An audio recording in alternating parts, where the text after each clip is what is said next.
नमस्कार, मैं हूं अमित पालित। स्पेशल रिपोर्ट में आज हम आपको दिखाएंगे किस तरह सुकमा में नक्सलियों ने सीआरपीएफ के जवानों पर कायराना हमला किया और कौन है इस हमले का असली गुनहगार। लेकिन पहले इस वक्त की बड़ी खबर आपको बताते हैं। सुकमा में नक्सलियों ने सीआरपीएफ के जवानों के शहीदों के शवों के साथ बर्बरता की है। 300 नक्सलियों ने सोमवार की दोपहर अचानक सीआरपीएफ के जवानों पर हमला किया, जिसमें 25 जवान शहीद हो गए। तादाद में काफी कम होने के बावजूद जवानों ने नक्सलियों के हमले का मुंह तोड़ जवाब दिया और उन्हें भागने के लिए मजबूर कर दिया। लेकिन भागते हुए नक्सलियों ने जहां शहीदों के शवों के साथ बर्बरता की, उनके हथियार भी लूट लिए। बस्तर के डीआईजी सुंदर राज के मुताबिक नक्सली 13 AK-47 राइफल, 3 इंसास और 3 LMG लूटकर ले गए। इस बीच जब रेस्क्यू टीम मौके पर पहुंची तो पता चला कि नक्सलियों ने शहीद जवानों के पार्थिव शरीर के साथ बर्बरता भी की है, उन्हें शत विक्षत कर दिया है। दरअसल नक्सली पहले भी जवानों के शवों को शत विक्षत करके उसमें IED प्लांट कर रहे थे, ताकि दूसरे जवान जब उन शवों को लेने आए तो वो रिमोट के जरिए IED ब्लास्ट कर सुरक्षा बलों को ज्यादा से ज्यादा नुकसान पहुंचा सके। सुकमा में शहीद जवानों के शवों को रायपुर लाया गया। रायपुर के कैंप में शहीद जवानों के पार्थिव शरीर को रखा गया है। थोड़ी देर बाद गृह मंत्री राजनाथ सिंह शहीदों को श्रद्धांजलि देने के लिए पहुंचेंगे। इसके बाद सभी शवों को उनके पैतृक गांव भेजा जाएगा, जिसके बाद शहीदों के और उनके परिवार आपको बता दें उनका इंतजार कर रहे हैं। अब तस्वीरों में देख सकते हैं जो जवान शहीद हुए हैं उनके शवों को सीआरपीएफ कैंप लाया गया है।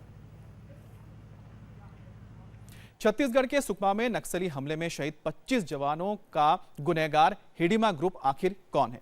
आइए आपको इस खतरनाक नक्सली ग्रुप के बारे में बताते हैं। साउथ बस्तर बटालियन का सुप्रीमो है SZC हिडिंबा। इसके कई नाम हैं। मांडवी हिडिंबा उर्फ इदमुल उर्फ पोडियान भीमा नाम से इसे जाना जाता है। इसके बारे में जो डिटेल्स पुलिस के पास मौजूद है उसके मुताबिक हिडिंबा की बीवी भी नक्सली है। महज 8वीं पास ये खतरनाक शख्स सुकमा के जगर मुंडा का रहने वाला है। इसके बटालियन में इसकी पत्नी राजे उर्फ राजक्का भी मौजूद है। राजे से इसकी दूसरी शादी हुई है। पहली पत्नी बेडेसेट्टी ने हिडिंबा को छोड़ दिया था। इसके पिता का नाम पोडियाम सोमा उर्फ दुग्गा वड़े है। हिडिंबा की माता का नाम पोडियाम भीमे है। इसके 3 भाई मांडवी देवा, मांडवी दुल्ला और मांडवी नंदा है। 2 किसान हैं, जबकि मांडवी नंदा नक्सलियों को पढ़ाता है। हिडिंबा की बहन का नाम भीमे है, जो दोनाल पाल में रहती हैं। और हम बात करें हमारे संवाददाता आलोक शुक्ला से। आलोक, ये बताइए कि फिलहाल वहां पर क्या हालात हैं और किस तरह की और खबरें आपको मिली हैं इस हमले को लेकर? देखिए, जो वहाँ पे घटना स्थल है सुकमा का, जो बुरकापाल है, वहाँ पे जो आसपास सर्चिंग की जा रही है, तो सुरक्षा बलों को एहतियात के तौर पे वहाँ पे काफी सावधानी उनको बरतने के निर्देश दिए गए हैं। सीआरपीएफ के मुताबिक 25 जवानों की शहादत के पीछे जिस नक्सली का हाथ है उसका नाम है मांडवी हिडिंबा। ये पीपल गुरिल्ला लिबरेशन आर्मी की बटालियन 1, जो कि बस्तर में सबसे ज्यादा एक्टिव है, उसका सुप्रीमो है। इसको ग्रेहाउंड के टाइम पर जो नक्सली आंध्र प्रदेश और तेलंगाना से भागे थे वो छत्तीसगढ़ में आके छुपे और फिर उसके बाद मांडवी हिडिंबा को उन्होंने ट्रेन किया। इस समय मांडवी हिडिंबा के इस नक्सली ग्रुप में करीबन 1000 नक्सली शामिल हैं, जिनके पास आधुनिक हथियार के तौर पर इंसास, AK-47 LMG मोटार भी उनके पास है। इनपुट्स के मुताबिक जब एम्बुश इन लोगों ने किया तो उस दौरान इन्होंने तीर कमान में एक्सप्लोजिव लगा के और देसी मोटार का भी इस्तेमाल किया था, जिसमें 25 सीआरपीएफ के जवानों की जान गई और 6 से 7 अभी भी गंभीर रूप से जख्मी हैं।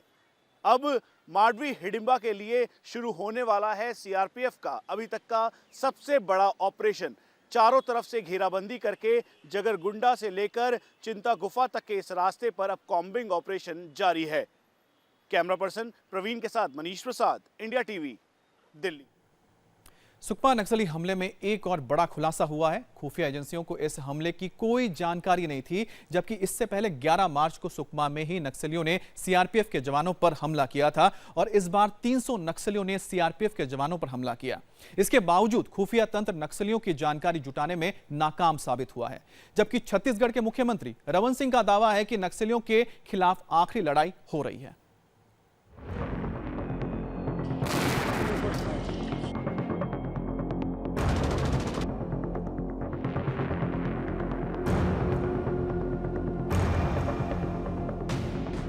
छत्तीसगढ़ का सुकमा जिला बुरकापाल गांव के नजदीक जंगल का इलाका सोमवार की दोपहर फायरिंग की आवाज से गूंज उठा।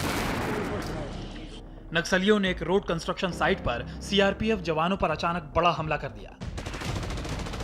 ऑटोमेटिक हथियारों से लैस 300 से ज्यादा नक्सलियों ने चिंतागुफा थाना क्षेत्र में सीआरपीएफ और जिला पुलिस की ज्वाइंट टीम पर अंधाधुंध फायरिंग की। हमले में 25 जवान शहीद हो गए हैं जबकि 7 जवान जख्मी हैं। जब वो दिखाई दिए नक्सली हमारे को, उन्होंने फायर किया, फर्स्ट हमारे ऊपर गोली मारा, फिर उनको जवाबी कार्रवाई हमने की, हमने भी बहुत मारे नक्सली। हम लोग पोजीशन लेके बैठे थे, उसके बाद अचानक फायर आया, तो फायर करने के बाद हम लोग फायर करने के बाद हम लोग भी खुद फायर करने लगे।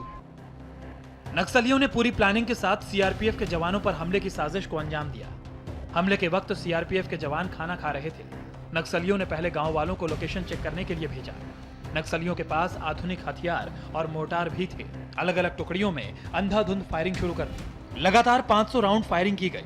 ऑटोमेटिक हथियारों के साथ ग्रेनेड भी दागे। नक्सलियों के हमले में बड़ी तादाद में महिलाएं भी शामिल थीं। जवानों की जवाबी फायरिंग में 12 नक्सलियों के मारे जाने की खबर है। नक्सलियों ने पहले गांव वालों को भेजा हमारी लोकेशन चेक करने के लिए, तो गांव वालों के हाथ में हथियार नहीं, हम गोली कैसे मारे उनको। बाकी उनके बाद में नक्सलियों ने लगभग 300 स्ट्रेंथ थी नक्सलियों की, मिलिट्री दल की, ब्लैक यूनिफॉर्म में थे सभी। अभी 3 जवान जो हैं वो अभी नक्सली हमले में घायल होने के कारण यहाँ पे लाया गया बालाजी हॉस्पिटल में। तीनों की स्थिति अभी तो गंभीर है और 48 से 72 घंटे तक हम कुछ नहीं बोल सकते। जानकारी के मुताबिक नक्सली छत्तीसगढ़ में विकास कार्यों से घबराए हुए हैं। उनके अंदर बौखलाहट है कि अगर सड़क इलाके में अंदर तक जाती है तो सड़क के साथ सुविधाएं आएंगी और लोगों का भरोसा और विश्वास नक्सलियों से डगमगाएगा। इससे नक्सली कमजोर होंगे। नक्सली सड़क निर्माण को, विकास को अपने वजूद के लिए खतरा महसूस कर रहे हैं। आपको बता दें कि छत्तीसगढ़, महाराष्ट्र, आंध्र प्रदेश, ओडिशा, बिहार, झारखंड, बंगाल, मध्य प्रदेश और तेलंगाना के नक्सलियों के प्रभाव वाले 44 जिलों में 5412 किलोमीटर सड़क निर्माण परियोजना को मंजूर दी गई है। नक्सली इन विकास कार्यों को देखकर बौखलाए हुए हैं और बताया जा रहा है शायद यही वजह जो 56 किलोमीटर लंबा ये दोड़पाल और जागुरकोड़ा में जो सड़क बनाई जा रही है, जो NH-30 का एक हिस्सा है, उस पर जो काम चल रहा है उसे रोकने के लिए इतना बड़ा हमला किया गया। इससे पहले ठीक इसी इलाके में ही आपको बता दें 11 मार्च को भी हमला हुआ था जिसमें 12 सीआरपीएफ के जवान शहीद हुए थे और कल फिर से यह हमला हुआ जिसमें 25 जवान शहीद हुए हैं, करीब 6 घायल हैं और यह भी बताया जा रहा है कि एक कंपनी कमांडर समेत 6 जो जवान हैं वो अभी भी लापता हैं। सीआरपीएफ के 74 बटालियन के जवान अपने कैंप से जगरगुंडा से चिंतागुफा के इस रास्ते के लिए निकले। उसी दौरान उनको टास्क दिया गया था कि रोड ओपनिंग पार्टी के साथ खासतौर पे जो रोड तैयार हो रहा है उस रोड के चारों तरफ सुरक्षा घेरा तैयार करना ताकि नक्सली यहां पर एक्सप्लोजिव ना लगाएं। इसी को देखते हुए 99 सीआरपीएफ के जवानों ने 2 अलग अलग पगडंडियां पकड़ी। रोड के ठीक दूसरी तरफ जहां पर 10-10 मीटर की दूरी पर सीआरपीएफ के जवान 45 की संख्या में चल रहे थे, तो वहीं दूसरी तरफ भी सीआरपीएफ के जवान इसी संख्या में पूरी तरह से सतर्क और सचेत चल रहे थे। लेकिन जैसे ही वो जगरगुंडा की तरफ पहुंचे, वहीं पहुंचते हुए बुरकापाल के इलाके में जहां पर रोड ओपनिंग पार्टी लगी थी, एम्बुश किया गया। दूसरी तरफ समतल इलाका था और चट्टानी इलाका था। ठीक इसी जगह से नक्सलियों के हिडिमा ग्रुप ने सबसे पहले एम्बुश 12:30 पर किया। 3 घंटे तक ये खूनी खेल चला जिसमें 25 जवानों की शहादत हुई। इनपुट्स के मुताबिक नक्सलियों को भी इसमें मार गिराया गया है और करीबन 15 से 20 नक्सलियों को ढेर कर दिया गया था। ये पूरा इलाका इस समय यहाँ पर रोड कंस्ट्रक्शन चल रहा है और ये 40 किलोमीटर का वो रोड है जिसे बनाने के लिए बेहद सुरक्षा एजेंसीज को मुसीबत हो रही है, क्योंकि घना जंगल होने की वजह से यहाँ पर निर्माण करना बेहद मुश्किल है। नक्सली नहीं चाहते कि यहाँ पर निर्माण हो।